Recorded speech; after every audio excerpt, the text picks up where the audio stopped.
بسم اللہ الرحمن الرحیم۔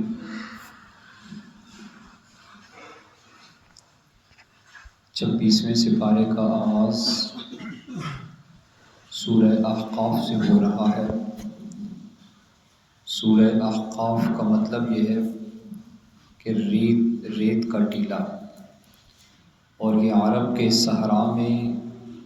جنوب مغربی حصے کا نام ہے، جہاں قدیم زمانے میں ایک قوم آباد تھی۔ اس قوم کا نام قوم عاد تھا۔ اللہ تعالیٰ نے اس سورہ مبارکہ کے تیسرے رکوع میں اس کا ذکر کیا ہے، اسی مناسبت سے اس کا نام سورہ احقاف رکھا۔ سورہ احقاف میں اثبات توحید، رد شرک اور منصب رسالت کی وضاحت فرماتے ہوئے قریش کے وسیلے کے عقیدے کا سختی سے رد کیا گیا، اور ان لوگوں کو یہ بتایا گیا کہ تمہارے وہ الہ جنہیں تم اللہ کا تقرب حاصل کرنے کے لیے پوجتے ہو، وہ بے بس ہیں اور لاچار ہیں۔ اس سورہ مبارکہ میں وادی احقاف کی قوم عاد کی ہلاکت کا تذکرہ بیان کیا، اور رحمت عالم صلی اللہ تعالی علیہ وسلم کا قرآن پاک کو تلاوت کرنا اور جنات کا قرآن مجید سننا اور پھر ایمان لانے کا ذکر کیا۔ قرآن اور صاحب قرآن پر اعتراضات کا جواب بھی، اور استہزائی اعراض، اجتناب اور انکار کرنے والوں کے لیے ہلاکت کی دھمکی بھی ہے۔ اور اس سورہ مبارکہ کے آخر میں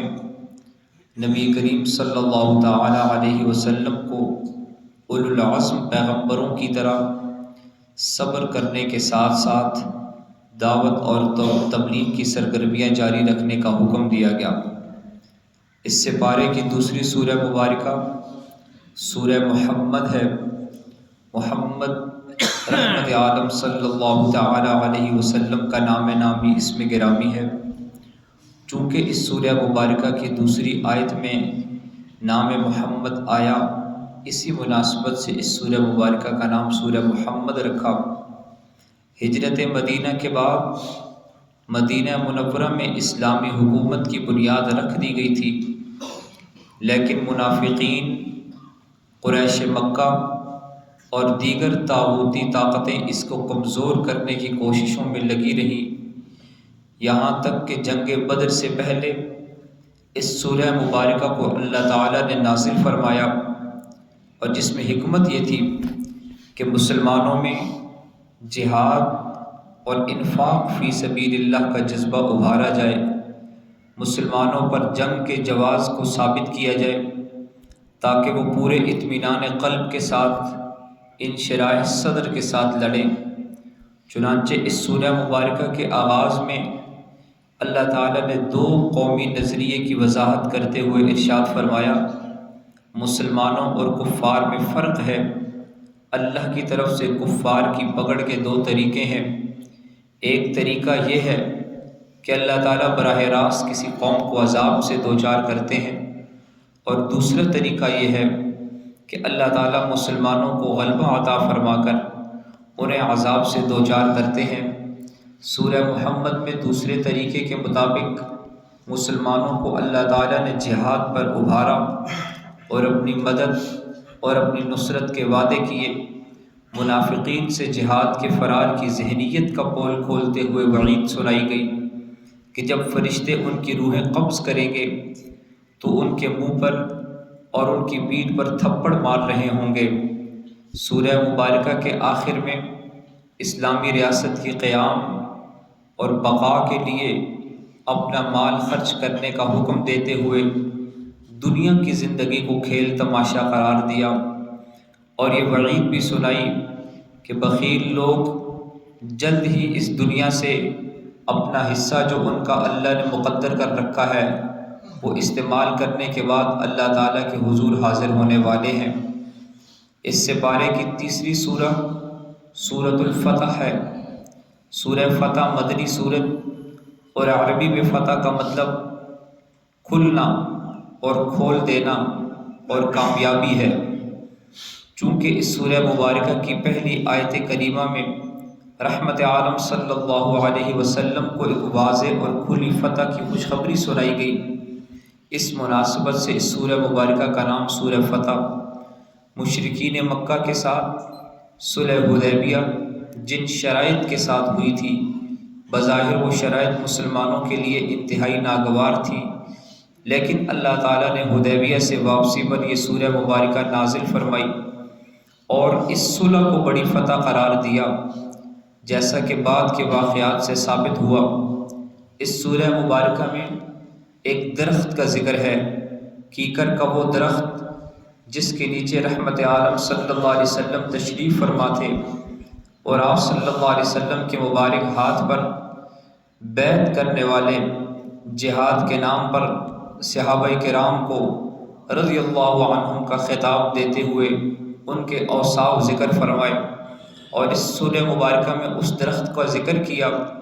جس کے نیچے بیٹھ کر رحمت عالم صلی اللہ علیہ وسلم نے حضرت عثمان بن عفان رضی اللہ تعالی عنہ کے قصاص پر اصحاب پیغمبر سے بیعت لی تھی، جبکہ دوسری طرف اس سفر میں ساتھ نہ چلنے والے افراد اور منافقین کے ہیلے اور بہانوں کا پول کھولتے ہوئے آئندہ غزوہ خیبر میں ساتھ نہ لے جانے کی ہدایت کی گئی، اور یہ بتایا گیا کہ عن قریب ایک بڑی جنگ میں تمہیں شرکت کی دعوت دی جائے گی اور تمہارا ایمان آزمایا جائے گا۔ اس سورہ مبارکہ کی خاص بات یہ ہے کہ اس میں حضور کریم صلی اللہ علیہ وسلم کا مقصد بعثت بیان فرمایا کہ آپ کو اللہ نے دنیا میں قرآن و شریعت دے کر اس لیے بھیجا تاکہ دین کو اللہ تعالیٰ پورے ادیان عالم پر غالب کر دیں۔ اور اس سورہ مبارکہ کے آخر میں اللہ تعالیٰ نے ارشاد فرمایا کہ محمد صلی اللہ علیہ وسلم اللہ کے رسول ہیں، ان کی رسالت کی گواہی اور ان کی رسالت کا ثبوت یہ ہے، دلیل کے طور پر اصحاب پیغمبر کو بیان کیا، ان کے معاملات کو بیان کیا، ان کی نماز، ان کے رکوع، ان کے سجود کو بیان کر کے ارشاد فرمایا کہ محمد صلی اللہ علیہ وسلم اللہ کے رسول ہیں، اور حضور صلی اللہ علیہ وسلم پر ایمان لانے والے صحابہ کرام کا ایمان رحمت عالم صلی اللہ علیہ وسلم کی نبوت کی عظیم الشان دلیل ہے۔ پھر اس کے بعد سورۃ الحجرات، حجرات کا لفظ حجرہ کی جمع ہے اور عربی میں حجرہ کوٹھڑی کو کہا جاتا ہے۔ اس سورہ مبارکہ کی چوتھی آیت مبارکہ میں یہ لفظ آیا، اس مناسبت سے اس کا نام سورۃ الحجرات رکھا، چونکہ اس سورہ مبارکہ میں مکارم اخلاق بیان فرمائے، اس لیے اس سورت کو سورۃ الاخلاق والآداب بھی کہا جاتا ہے۔ اور اس سورہ مبارکہ میں ایک بڑا اہم حکم ارشاد فرمایا کہ ایک وہ شخص ہے جو دن رات عبادت کرتا ہے، تراویح پڑھتا ہے، تراویح پڑھاتا ہے، قرآن سنتا ہے، قرآن سناتا ہے، اعتکاف بیٹھتا ہے، روزے رکھتا ہے، حج کرتا ہے، زکوٰۃ ادا کرتا ہے، بڑی عبادات کرتا ہے، لیکن ایک ٹائم آتا ہے کہ وہ اپنی ساری عبادات کسی اور کی جھولی میں ڈال کر خود بالکل تہے دامن ہو جاتا ہے اور خالی ہاتھ ہو جاتا ہے، اور کوئی شخص اس کی ساری عبادات کو لے کے چلا جاتا ہے۔ یہ لے کے جانے والا کیوں لے کے جا رہا ہے اور یہ دینے والا اپنی عبادات کس وجہ سے دے رہا ہے، جو وجہ ہے اس کو غیبت کہا جاتا ہے۔ اگر کوئی شخص کسی کی غیبت کرے گا تو اللہ تعالیٰ اس کو اس کے ثواب اور اس کی نیکی عطا فرمائیں گے۔ اور اس سورہ مبارکہ میں غیبت کی مذمت بیان فرمائی، اور اس سورہ مبارکہ میں ان مجلسی برائیوں سے روکا گیا کہ جن کی وجہ سے باہم نفرت پیدا ہوتی ہے،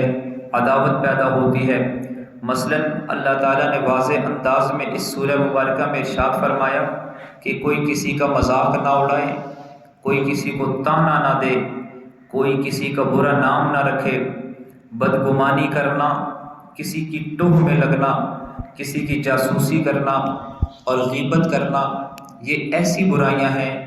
جو دلوں میں نفرت کو جنم دیتی ہیں۔ تمام انسان ایک خالق کی اور ایک مخلوق کی اور ایک مرد اور عورت کی اولاد ہونے کے ناطے برابر ہیں اور یکساں احترام کے لائق ہیں۔ آپ کو نہیں معلوم کہ اگر آپ کسی کو حقیر سمجھ رہے ہیں، ہو سکتا ہے وہ اللہ تعالیٰ کے ہاں بڑا باعزت اور قابل احترام ہو۔ انسانوں کی مختلف گروہوں اور قبائل میں تقسیم صرف اور صرف ان کے تعارف کے لیے ہے، اور حقیقت تو یہ ہے کہ انما المؤمنون اخوہ، مسلمانوں کی عالمگیر برادری کی وضاحت فرمائی کہ مسلمان جو کلمہ پڑھنے والا ہے، چاہے وہ کسی رنگ و نسل سے تعلق رکھنے والا ہے، وہ آپس میں ایک دوسرے کے بھائی ہیں۔ یہ جمعیت رنگ و نسل، خاندان و نسب اور وطن کی بنیاد پر نہیں، بلکہ اللہ تعالیٰ نے یہ اخوت کا جو رشتہ بنایا ہے، یہ اللہ اور اللہ کے رسول صلی اللہ علیہ وسلم پر ایمان کی بنیاد پر قائم ہے۔ اور اس بنیاد پر اللہ تعالیٰ نے جسے آپ کا بھائی بنایا، اس کا دکھ آپ کا دکھ ہے، اس کا درد آپ کا درد ہے، اور اس کے دکھ اور درد کو محسوس کرنا یہ آپ کا نسبی تعلق کا تقاضا نہیں، آپ کے ملکی یا قومی یا آپ کی زبانی تعلق کا تقاضا نہیں، بلکہ یہ آپ کے ایمانی تعلق کا تقاضا ہے۔ افسوس کی بات ہے کہ ہم ان اخلاق سے اس قدر نیچے گر گئے ہیں کہ آج ہمیں امام اگر نماز پڑھا رہا ہو تو اس امام کے کندھے پر سوار ہوتی ہوئی بلی تو نظر آ جاتی ہے، لیکن مسجد اقصیٰ میں قبلہ اول میں امام کھڑا ہو اور امام کے سینے سے گولیاں بار ہو رہی ہوں، وہ تڑپتا ہوا امام نظر نہیں آتا۔ مراکش کی مسجد میں نمازیوں کی تعداد نظر آتی ہے، لیکن مسجد اقصیٰ میں تڑپتے ہوئے نمازی اور ان کے خون میں لت پت لاشیں نظر نہیں آتی۔ اللہ تعالیٰ نے یہ جو رشتہ ہمارا ایمان والوں کے ساتھ قائم کیا ہے، یہ محبت کا اور اخوت کا رشتہ ہے۔ اس سورہ مبارکہ کی ایک خاص بات یہ ہے کہ اس میں اللہ تعالیٰ نے اسلامی ریاست، اس کی آئینی اور دستوری شک کو بیان کیا کہ کوئی قانون سازی قرآن و سنت کے خلاف کسی بھی اسلامی ملک، اسلامی قوم میں نہیں ہو سکتی۔ نبی کریم صلی اللہ علیہ وسلم کی کامل اطاعت اور رسالت مآب صلی اللہ علیہ وسلم کا ادب و احترام ہر حال میں برقرار رکھا جائے گا۔ کسی بھی افواہ پر بغیر کسی تحقیق کے کوئی بھی فیصلہ نہیں کیا جائے گا۔ رحمت عالم صلی اللہ تعالی علیہ وسلم کی ذات بابرکات اس کائنات میں اللہ تعالیٰ کے بعد سب سے زیادہ قابل احترام ہے، لہٰذا تم آپس میں ایک دوسرے کو جس انداز میں پکارتے ہو اور جس انداز میں ایک دوسرے کے ساتھ باتیں کرتے ہو، رحمت عالم صلی اللہ تعالی علیہ وسلم کی ذات بابرکات کے لیے نہ ایسے الفاظ استعمال کیے جا سکتے ہیں، نہ وہ انداز اختیار کیا جا سکتا ہے۔ اگر ادب اور احترام میں ایک ذرے کے برابر بھی کمی آئے گی تو اللہ تعالیٰ تمہارے کسی بھی عمل کو قبول نہیں کرے گا۔ اللہ تعالیٰ کو تمہارے اعمال کی ضرورت نہیں، بلکہ اللہ تعالیٰ تمہارے دل میں اپنے نبی کریم صلی اللہ علیہ وسلم کے ادب اور احترام اور محبت کو دیکھتا ہے۔ اس کے بعد اس سپارے کی آخری سورہ مبارکہ سورۃ الذاریات کا ابتدائی حصہ ہے کہ جس کے آغاز میں اللہ تعالیٰ نے حساب و کتاب کے متعلق اور قیامت کے متعلق ارشاد فرمایا کہ حساب و کتاب ہو کر رہے گا، اس سے کسی کو مفر نہیں ہے۔ متقین کی صفات یہ ہیں کہ وہ رات میں بہت کم سوتے ہیں۔ متقین کی صفات یہ ہیں کہ وہ بالاسحار هم یستغفرون، سحر کے وقت وہ استغفار کرتے ہیں۔ متقین کی صفات یہ ہیں کہ ان کے مال میں سائل اور محروموں کا حق جو ہم نے رکھا ہے، اس حق کو وہ فراموش نہیں کرتے، بلکہ اللہ کے نام پر جو ان سے سوال کرے اسے بھی عطا کرتے ہیں، اور وہ لوگ جنہیں اللہ نے رزق سے محروم رکھا ہے ان کو بھی وہ عطا کرتے ہیں۔ اور اس سورہ مبارکہ کے آخر میں اور بالکل اس سپارے کے اختتام میں حضرت ابراہیم علیہ السلام کے پاس آنے والے مہمانوں کا ذکر ہے اور ان کی ضیافت کا ذکر ہے۔ اس طرح اس اللہ تعالیٰ نے اس سپارے کو مکمل فرمایا ہے۔ ھذا ما عندی واللہ اعلم بالصواب۔ اللہ تعالیٰ قرآن پاک کو سمجھنے کی توفیق عطا فرمائے۔